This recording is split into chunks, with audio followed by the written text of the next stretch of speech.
బంగారు తెలంగాణ, సుభిక్షమైన తెలంగాణ, పచ్చటి తెలంగాణ ఈ పదాలు రేవంత్ రెడ్డికి బాగా ఇష్టం లేనట్టున్నాయి. తెలంగాణ కలకలలాడటం ఇష్టం లేనట్టుంది. తెలంగాణ ప్రజలు ఆనందంగా ఉండడం రేవంత్ రెడ్డికి ఇష్టం లేనట్టుంది. అందుకని కంకణం కట్టుకున్నట్టున్నాడు.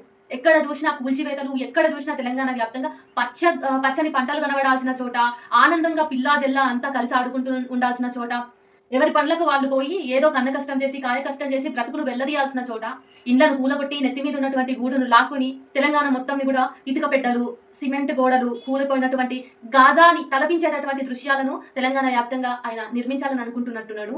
ఎక్కడ చూసినా సామాన్యుడి కన్నీళ్లు తప్పుతలేవు తెలంగాణలో ఈరోజు.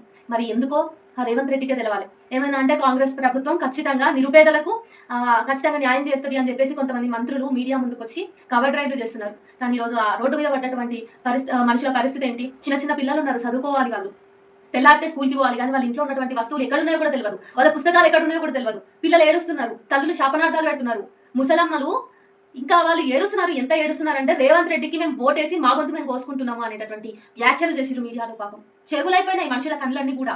తెలంగాణ ఎండిపోతుంది. రేవంత్ రెడ్డి ఎందుకు ఇట్లాంటి నిర్ణయాలు తీసుకుంటున్నారు? కానీ తెలంగాణ ప్రజలను కన్నీళ్లు పెట్టించడం అనేది చరిత్ర ఖచ్చితంగా గుర్తుపెట్టుకుంటుంది, బుద్ధి చెప్తుంది కూడా.